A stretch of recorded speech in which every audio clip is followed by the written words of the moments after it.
എല്ലാവർക്കും ഇന്നത്തെ ക്ലാസ്സിലേക്ക് സ്വാഗതം. നമ്മൾ സാഖ്യയോഗം എന്ന രണ്ടാമത്തെ അധ്യായത്തിലത്തെ 14ാമത്തെ ശ്ലോകമാണ് ഇപ്പോൾ പഠിച്ചുകൊണ്ടിരിക്കുന്നത്. അതിൻ്റെ വാക്യാർത്ഥങ്ങൾ പഠിക്കേണ്ടായി, അതിലത്തെ ശ്ലോകാർത്ഥങ്ങൾ പഠിക്കേണ്ടായി, അതിലത്തെ വ്യംഗ്യാർത്ഥങ്ങളിലൂടെ കൂടെയാണ് ഇപ്പോൾ നമ്മൾ നടന്നുകൊണ്ടിരിക്കുന്നത്.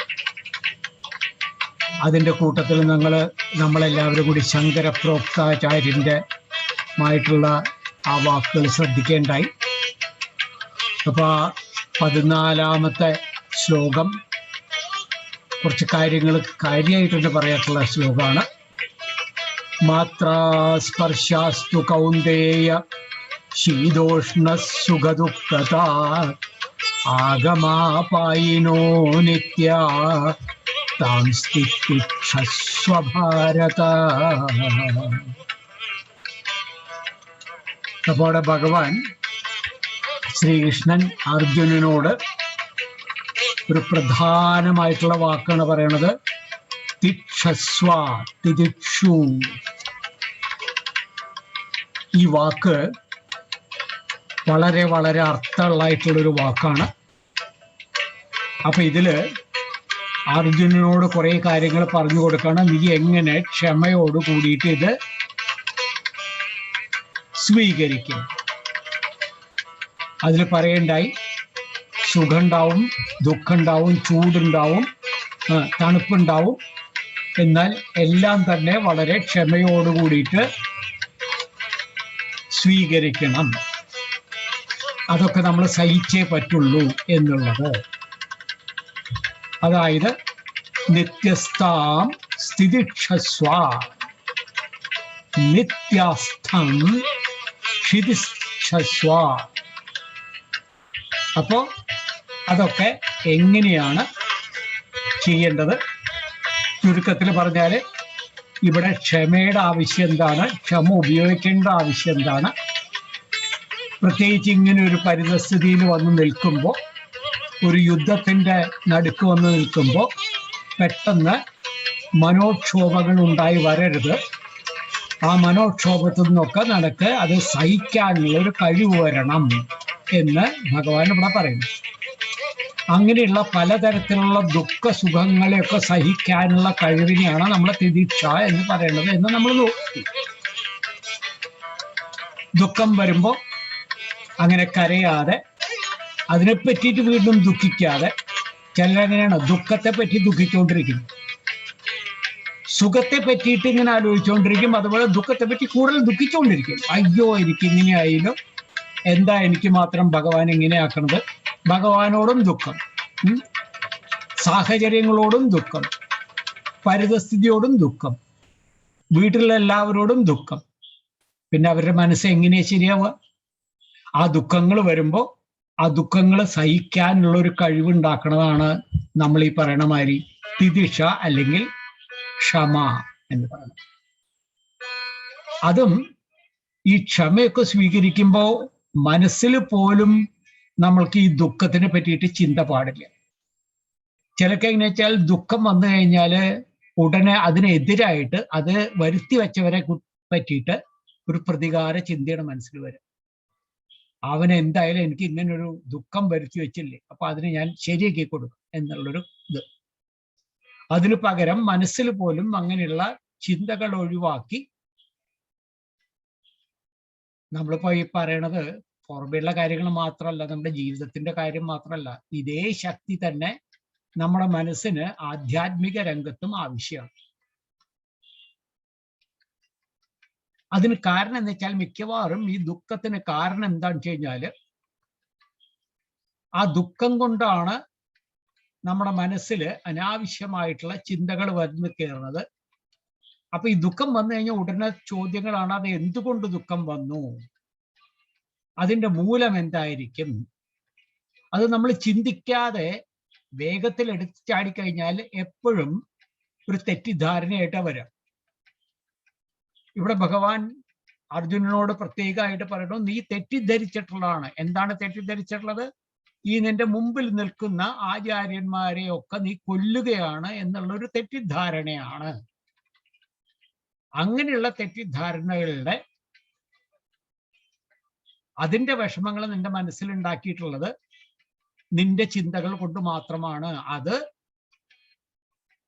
അങ്ങനെ ചിന്തിക്കാതെ നമ്മൾ അറിയണം, സുഖദുഃഖങ്ങളൊക്കെ വന്നു പോയിക്കൊണ്ടിരിക്കും, കാലങ്ങൾ മാറിക്കൊണ്ടിരിക്കും. അതുപോലെ തന്നെ ജീവിതത്തില് ജീവൻ എന്ന് പറയുന്ന ഒരു വസ്തു നമ്മുടെ ശരീരത്തിലേക്ക് കടന്നു കഴിഞ്ഞാൽ അത് ശരീരത്തില് കുറെ മാറ്റങ്ങൾ ഉണ്ടാവും. അത് നമ്മൾ കണ്ടതാണ്. ബാല്യം, കൗമാരം, യൗവനം, വാർദ്ധക്യം എന്നൊക്കെ വന്നുകൊണ്ടിരിക്കും. അതിപ്പോ നമ്മൾ സാധാരണ കാണുന്ന മാതിരി തന്നെ ചൂടും തണുപ്പൊക്കെ വരണത് മാതിരിയാണ്. അതുകൊണ്ട് അതിനെപ്പറ്റി ദുഃഖിക്കേണ്ട ആവശ്യമില്ല. മരണം പോലും അതൊരു മാറ്റം മാത്രമാണ് എന്ന് ഭഗവാൻ പറയുന്നു. സഹനം സർവദുഃഖാനം അപ്രതികാരപൂർവകം ചിന്താവിലാപരഹിതം സാതിദിക്ഷാ നിഗദ്യതേ. തിദിക്ഷേനെ പറ്റിയിട്ട് ഞാൻ ഇപ്പൊ പറഞ്ഞത് തന്നെയാണ് ഈ ശ്ലോകത്തിൽ പറഞ്ഞിട്ടുള്ളത്. അതൊക്കെ ഇങ്ങനെ നമുക്ക് സഹിക്കാനുള്ളതായിട്ടൊരു കഴിവ്, പ്രതികാരം ഇല്ലാതെ ചിന്തിക്കാനുള്ളൊരു കഴിവ്, വിലാപം ഉണ്ടാക്കാതെ ചിന്തിക്കാനുള്ളൊരു കഴിവ്, അതിനെയാണ് നമ്മൾ തിദിക്ഷ എന്ന് പറയുന്നത്. സഹനം സർവദുഃഖാനാം അപ്രതീകാരപൂർവകം ചിന്താ വിലാപരഹിതം സാ തിദിക്ഷ നിഗദ്യതേ. അതൊക്കെ കൂടുതൽ പുറമേക്കുള്ള മനസ്സിന്റെ വിഷമങ്ങളൊന്നും കാണിക്കാതെ, അതിനെ പറ്റിയിട്ട് കൂടുതൽ ശബ്ദമുണ്ടാക്കാതെ അതിനെ സഹിക്കണം. ഇപ്പോഴത്തെ കണ്ടീഷനിൽ, ഇപ്പോഴത്തെ സ്ഥിതിയിൽ അർജുന, നീ എപ്പോഴും ഇതൊക്കെ മാറ്റി വെച്ചിട്ട് മനസ്സിനെ ശക്തിപ്പെടുത്തണം എന്ന് പറയും. ഈ ശരിയായ സഹനശക്തി ഉണ്ടാകുമ്പോഴാണ് നമ്മുടെ മനസ്സിന് കരുത്ത് കൂടുക. അതല്ലെങ്കിൽ ദുഃഖം വന്നു കയറിയാൽ ദുഃഖത്തിന് എന്താ കുഴപ്പമെന്ന് വെച്ചാൽ അത് മറ്റൊരു ദുഃഖം വരുത്തും, ആ ദുഃഖം മറ്റൊരു ദുഃഖം വരുത്തും. അപ്പൊ ഇങ്ങനെ ദുഃഖം എന്നുള്ളത് പെരുകി പെരുകി വരും. നേരെ മറിച്ച് സുഖത്തിന് അത്ര പെട്ടെന്ന് പെരുകാനുള്ള ശക്തി ഉണ്ടാവില്ല. സുഖം വന്നു, നമ്മൾ ആഹ്ലാദിച്ചു, അതോടുകൂടി ചിലപ്പോൾ ആ സുഖത്തിന്റെ ഇത് കുറയേ ചെയ്യും. നേരെ മറിച്ച് ഇവിടെ ദുഃഖം വന്നു കഴിഞ്ഞാൽ ദുഃഖം ഇങ്ങനെ പെരുകി പെരുകി വരും. അപ്പൊ അതിനെന്താ വേണ്ടത് എന്ന് വെച്ചാല്, ഇപ്പൊ അതിനെ സഹിക്കാനുള്ള കഴിവ് എന്ന് പറയുന്നത് പോലെ തന്നെ ആ ദുഃഖങ്ങൾ വരാനുള്ള കാരണത്തെ ശരിക്കും പരിശോധിക്കും. അതിനെ പറ്റിയിട്ട് എന്താണ്, എന്തുകൊണ്ടാണ് ഇങ്ങനെ വന്നത് എന്ന് പരിശോധിക്കാൻ. അതുകൊണ്ടാണ് ഇങ്ങനെയുള്ള ദ്വന്ദ്ങ്ങളൊക്കെ വരുമ്പോൾ അതിനെ സഹിക്കാനുള്ള ശക്തി വരുത്തണം എന്ന് അർജുനോട് തിദിക്ഷ എന്ന വാക്കിലൂടെ പറഞ്ഞ് മനസ്സിലാക്കും. അതിപ്പോ നമ്മൾ നേരത്തെ നോക്കണ്ടായി, ചിലപ്പോൾ തണുപ്പാവും, വെയിലാവും, ചൂടാവും. അപ്പൊ സാധാരണ ആൾക്കാരുടെ ചില സ്ഥിതി എന്താണെന്നറിയോ? എന്തിനും ദുഃഖം, എന്തിനും കരയും. മഴ പെയ്തു കഴിഞ്ഞാൽ ആവൂ ഭയങ്കര മഴയാ, പുറത്തിറങ്ങാൻ പറ്റുന്നില്ല, ഒന്ന് മഴയൊന്നും നിന്നാ മതിയായിരുന്നു. മഴ മാറി വെയിൽ വന്നു കഴിഞ്ഞാൽ അപ്പൊ അതിനും വിഷമം. അയ്യോ എന്തൊരു ചൂടാ, പുറത്തിറങ്ങാൻ പറ്റില്ല, ഈ ചൂടൊന്നും മാറിയിട്ട് കുറച്ച് തണുപ്പ് വന്നാൽ മതിയായിരുന്നു. അത് കഴിഞ്ഞ് നല്ല തണുപ്പ് വരുമ്പോൾ പറയും ഒരു സ്ഥലത്തും പോകാൻ പറ്റില്ല, തണുത്തിട്ട് വിറയ്ക്കണു, വീട്ടിൽ പോലും കാല് വെക്കാൻ പറ്റുന്നില്ല, അത്രയും തണുപ്പാണ്. ആ തണുപ്പൊന്നും മാറി കിട്ടി വെയിൽ വന്നെങ്കിൽ സുഖമായില്ല. അപ്പൊ അതിലിപ്പോ ഏതാ വേണ്ടത്? തണുപ്പ് വേണോ, മഴ വേണോ, വെയിൽ വേണോ, ചൂട് വേണോ, മഞ്ഞ് വേണോ? അങ്ങനെ ചിന്തിക്കുന്നതിന് പകരം ഇതൊക്കെ ഒരു കാലാവസ്ഥയില് എപ്പോഴും ഉണ്ടായിക്കൊണ്ടിരിക്കുന്ന കാര്യമാണ്. ആ കാലാവസ്ഥ മാറ്റങ്ങൾ വരുമ്പോൾ അത് നമ്മൾ സഹിച്ചേ പറ്റുള്ളൂ. അതിനുള്ള സഹനശക്തി നമ്മൾ മനസ്സിന് ഉണ്ടാക്കിയെടുക്കണം. മനസ്സിൽ ഉണ്ടാക്കി എടുത്തു കഴിഞ്ഞു കഴിഞ്ഞാൽ പിന്നെ നമ്മുടെ ശരീരത്തിന് അത് താങ്ങാനുള്ള കഴിവുണ്ടാവും. നിങ്ങൾ മിക്കവാറും കണ്ടിട്ടുണ്ടാവും, ചിലപ്പോൾ നല്ല തണുപ്പുള്ള സ്ഥലത്തൊക്കെ പോയി നോക്കൂ. നിങ്ങൾ 2-3 സ്വെറ്റർ ഇട്ടുണ്ടാവും, അതിൻ്റെ മീതെ ഒരു ഷോൾ ഇട്ടുണ്ടാവും, തലയിൽ തൊപ്പിയിട്ടുണ്ടാവും. എന്നിട്ട് പോകുമ്പോൾ കാണാം അവിടെ റെയിൽവേ സ്റ്റേഷനിലോ അല്ലെങ്കിൽ റോട്ടിലോ ഒരു മനുഷ്യൻ ഒരു ചെറിയൊരു തുണി മാത്രം എടുത്ത് പുതച്ച് കിടന്ന് സുഖമായിട്ടുള്ളത്. അപ്പൊ ഈ തണുപ്പ് അയാൾക്കും ഇല്ലേ? നേരെ മറിച്ച് അയാൾക്ക് അറിയാം, ഇനിയിപ്പൊ എനിക്ക് സ്വെറ്റർ മേടിക്കാനോ അതിനൊന്നും പറ്റില്ല, അപ്പൊ എനിക്ക് ഈ തണുപ്പ് സഹിച്ചേ പറ്റൂ. തിദിക്ഷു, സഹിച്ചേ പറ്റൂ. ആ സഹിച്ചേ പറ്റൂ എന്നുള്ളത് മനസ്സിനോട് പറഞ്ഞു കഴിഞ്ഞാൽ മനസ്സ് പറയുമോ ഇത് അത്ര വലിയ തണുപ്പൊന്നല്ല. നിങ്ങൾ അത് വേണമെങ്കിൽ ട്രൈ ചെയ്ത് നോക്കിയോളൂ, അത് തീർച്ചയായിട്ടും വലിക്കും. നമ്മൾ നല്ല ചൂടുള്ള സമയത്ത് ഒരു 10-30 ഡിഗ്രി സെന്റിഗ്രേഡ് എന്ന് വെച്ചാൽ മനസ്സിനോട് പറയാ ഇല്ല അത് അത്ര വലിയ ചൂടൊന്നുമില്ല, അത് അത്ര വലിയ ചൂടൊന്നുമില്ല, അത് സഹിക്കാനുള്ള ചൂടേ ഉള്ളൂ എന്ന് പറഞ്ഞു നോക്കൂ, നിങ്ങൾക്കത് സഹിക്കാൻ പറ്റും. ഇതേമാതിരി തന്നെയാണ് നമ്മുടെ ജീവിതത്തിലും പരിതസ്ഥിതികൾ മാറും. ചിലപ്പോ നമുക്ക് ജയിക്കാൻ പറ്റും, ചിലപ്പോ നമ്മൾ തോൽവി ഏറ്റെടുക്കേണ്ടി വരും. അപ്പൊ ജീവിതത്തിലെ നേട്ടങ്ങളും കോട്ടങ്ങളും ലാഭങ്ങളും നഷ്ടങ്ങളും ജയങ്ങളും പരാജയങ്ങളും ദുഃഖങ്ങളും സുഖങ്ങളും അതൊക്കെ വന്നുകൊണ്ടിരിക്കും. അതിനെയൊക്കെ നമ്മൾ നേരിടണം എന്ന് തിദിക്ഷ എന്ന് പറഞ്ഞ വാക്കിലൂടെ ഭഗവാൻ ഇപ്പൊ ഇവിടെ അർജുനനോട് പറഞ്ഞു കൊടുക്കണതാണ്. ആ അർജുനനോട് പറഞ്ഞു കൊടുക്കുന്നത് പോലെ തന്നെ നമ്മളോടും അത് പറയണം. കാരണം നമ്മളൊക്കെ ഏറ്റവുമായിട്ട് കരുതേണ്ട ഒരു വസ്തുവാണ് നമ്മളിലെ ഞാൻ. നമ്മൾ അതിനെപ്പറ്റി കുറച്ച് സംസാരിക്കണ്ടേ.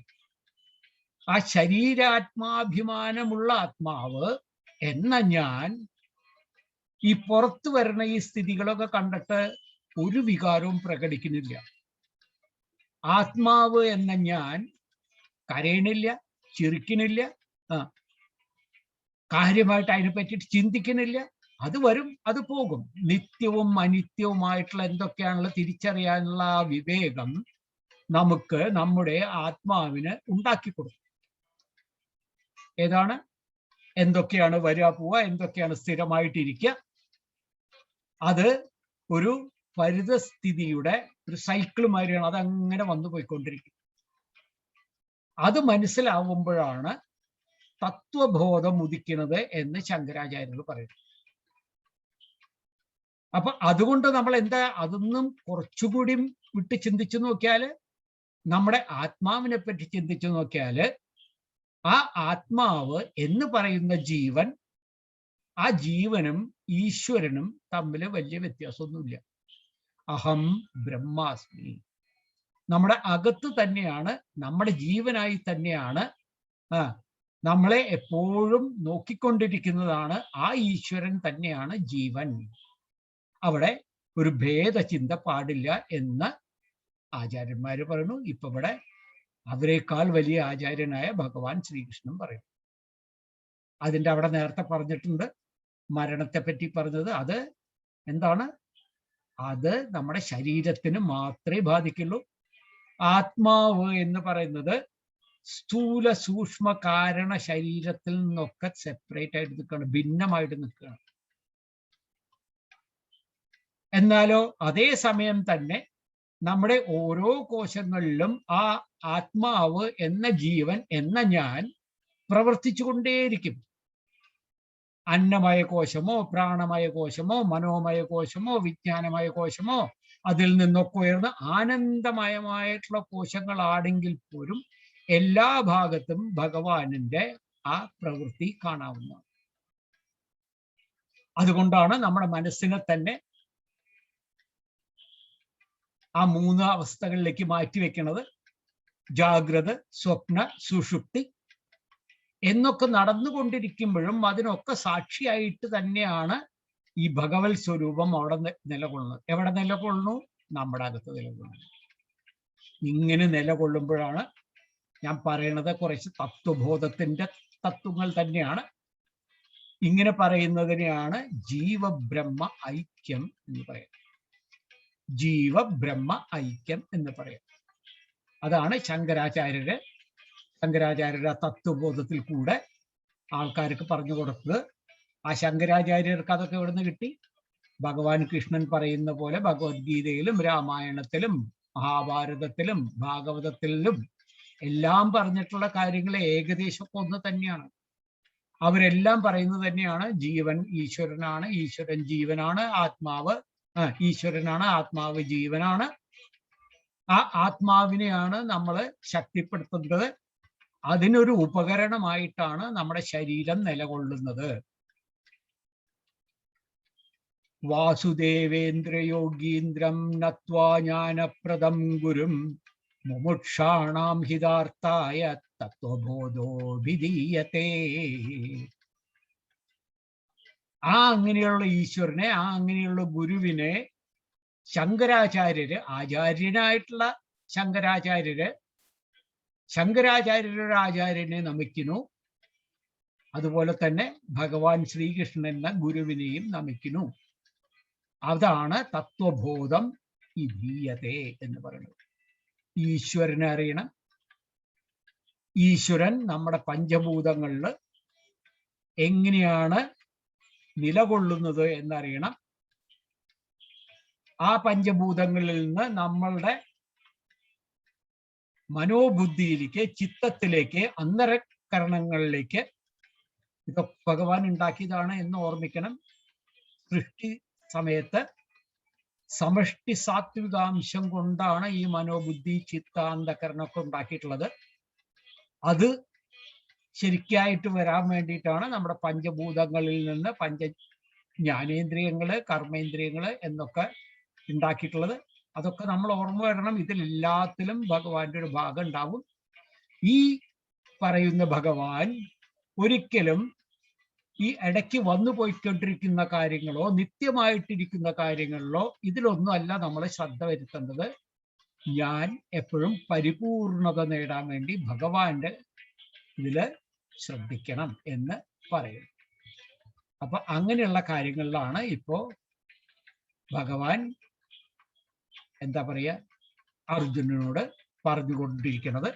നമ്മൾ ഈ ശ്ലോകം കുറച്ച് കാര്യമായിട്ട് ഇതിൽ ഞാൻ പറഞ്ഞ മാതിരി ഒരുപാട് വ്യാഖ്യാനിക്കാനുണ്ട്, ഒരുപാട് പറയാനുണ്ട്. എങ്കിലും നമ്മൾ ഈ 14ാമത്തെ ശ്ലോകം ഏകദേശം ഇവിടെ വെച്ച് ഒന്ന് നിർത്തേണ്ടി വരും. കാരണം അത്രയും കാര്യങ്ങൾ നമുക്ക് പറയാനുണ്ട്. അതെല്ലാം കൂടി ഇപ്പൊ പറയാനായിട്ട് നിന്നാല് നമ്മൾ ഗീത പഠിച്ചുകൊണ്ട് അങ്ങോട്ട് മുന്നോട്ട് പോവില്ല. പഠിച്ചു എന്ന് പറഞ്ഞാൽ ഏറ്റവും നന്നായിട്ട് പഠിച്ചുകൊണ്ടാണ് പോണത്. അതുകൊണ്ട് കുറച്ചുകൂടി എന്താ പറയുക, സ്പീഡ് കൂട്ടാൻ വേണ്ടിയിട്ട് നമുക്ക് ഈ ശ്ലോകത്തിൽ ഇവിടെ വെച്ച് പറയാം. കുറച്ച് കാര്യങ്ങളൊക്കെ നമ്മൾ അടുത്തടുത്തുള്ള ശ്ലോകങ്ങളൊക്കെ വരുമ്പോൾ തന്നെ ഇങ്ങനെയുള്ള കുറേ കാര്യങ്ങളാണ് പറയാൻ പോണത്. അപ്പോൾ അങ്ങനെയുള്ള പുറമെ സംഭവിക്കുന്ന മാത്രകളൊക്കെ നമ്മളെ സ്പർശിച്ചാൽ പോലും മാത്രകളെ പറ്റി പറയണ്ടായി. ശീതോഷ്ണ സുഖ ദുഃഖത എന്നൊക്കെ ഞാൻ പറയണ്ടായി. അതൊക്കെ ഈ മാത്രാസ്പർശങ്ങളൊക്കെ വരണത് ആഗമാപായിനോ നിത്യ അനിത്യ രണ്ട് വാക്കും കൂടി ചേർത്തിട്ടാണ് അവിടെ ഉത്തരങ്ങൾ വരണത്. അത് ആഗമ പായിന, അവിടെയും രണ്ടർത്ഥങ്ങളാണ് വരണത്. ആഗമ വരുന്നു, പായിന പോകുന്നു. നിത്യ സ്ഥിരം, അനിത്യ സ്ഥിരമല്ലാത്തത്. അതെല്ലാം തന്നെ താം സ്ഥിതിക്ഷസ്വഭാരത. അപ്പൊ അതെല്ലാം നീ സഹിച്ചേ പറ്റുള്ളൂ എന്ന് ഒരു പ്രത്യേകമായിട്ടുള്ള എന്താ പറയണ്ട ശ്രദ്ധ വെക്കേണ്ടതായിട്ടുള്ളൊരു തത്വം ഭഗവാൻ ഇപ്പൊ അർജുനന് പറഞ്ഞു കൊടുക്കുക. അപ്പൊ ഇതോടു കൂടിയിട്ട് നമുക്ക് ഇന്നത്തെ ക്ലാസ് ഇവിടെ നിർത്താം. നാളെ നമുക്ക് ഏകദേശം 15ാമത്തെ ശ്ലോകത്തിലേക്ക് കടക്കാം. 15ാമത്തെ ശ്ലോകം നമ്മൾ എന്നും ചെയ്യണ മാതിരി അതൊന്ന് വായിച്ച് അതിനെപ്പറ്റി ഉള്ള വാക്കുകളുടെ വിസ്താരണം തരാം. അത് കഴിഞ്ഞ് അത് ചൊല്ലേണ്ട രീതി പറഞ്ഞു തരണം. അത് കഴിഞ്ഞ് അതിൻ്റെ വാക്കുകളുടെ ഉള്ളിലുള്ള അർത്ഥം നോക്കാം. പിന്നെ ആ എല്ലാ ശ്ലോകം കൂട്ടിയിട്ടുള്ള അർത്ഥം നോക്കാം. അത് കഴിഞ്ഞിട്ട് അതിനെ പറ്റിയിട്ടുള്ള ചിന്തകളിലേക്ക് കടക്കാം. ഞാൻ നേരത്തെ പറയുണ്ടായി, ശങ്കരാചാര്യരുടെ ഭാഷ്യം എഴുതിയപ്പോൾ ആദ്യത്തെ കുറേ ഭാഗങ്ങൾ അങ്ങോട്ട് വിട്ട് കളഞ്ഞിട്ട് 11 തൊട്ടൊക്കെ എടുത്ത് തുടങ്ങിയിട്ടുള്ളൂ. കാരണം വെച്ചാൽ അവിടുന്ന് തൊട്ടാണ് അതിൻ്റെ മൂല്യങ്ങളുടെ വർധന വരുന്നത്. ആ മൂല്യങ്ങളെ നമുക്ക് മനസ്സിലാക്കാനായിട്ട് കുറച്ച് കാര്യങ്ങളൊക്കെ അറിഞ്ഞുകൊണ്ടിരിക്കണം. നമ്മൾ ഒന്നാമത്തെ ചാപ്റ്ററിൽ, ഒന്നാമത്തെ അധ്യായത്തിൽ കുറച്ച് കാര്യങ്ങളൊക്കെ ഞാൻ പറയുണ്ടായി. ഇനിയിപ്പോൾ ഇവിടുന്ന് അങ്ങോട്ട് പോയിക്കൊണ്ടിരിക്കുമ്പോൾ കഥകളായിട്ട് ചില ഭാഗത്തൊക്കെ ഞാൻ പറയാൻ ശ്രമിക്കാം, പക്ഷെ കൂടുതലും തത്വങ്ങളായിരിക്കണം. അതിന് തന്നെ നമുക്ക് ഒരുപാട് ക്ഷമ വേണം. ഞാൻ നേരത്തെ പറയണ്ടായി ആ 6 കാര്യങ്ങൾ. അപ്പൊ ആ 6 കാര്യങ്ങളിലെ എല്ലാം ക്ഷമയുടെ ഭാഗമാണ്. അതിലത്തെ തിരിച്ചു ആവാനാണ് ഭഗവാൻ ഇപ്പോൾ പറയുന്ന. കാര്യത്തിൽ ഭഗവാൻ തന്നെ ഇനി ഒരുപാട് കാര്യങ്ങൾ പറയാനാണ് പോണത്. 15 1-2 കാര്യങ്ങൾ ഇപ്പൊ പറഞ്ഞിട്ടുള്ളൂ. അപ്പൊ തന്നെ മനസ്സിന് കൂടുതൽ വിഷമം വരുന്നത് അർജുന, അതുകൊണ്ട് നീ ഇങ്ങനത്തെ കാര്യങ്ങളൊക്കെ സഹിക്കണം. ഇനി നമുക്ക് കുറെ കൂടി പഠിക്കാനുണ്ടെന്നാണ് ശരിക്കും ഭഗവാൻ പറയുന്നത്. അപ്പോൾ നമുക്ക് ഇന്നത്തെ ക്ലാസ് ഇവിടെ വെച്ചിട്ട് നിർത്താം. നാളെ നമ്മുടെ അടുത്ത ശ്ലോകമായിട്ട് വരാം. ഹരേ കൃഷ്ണ.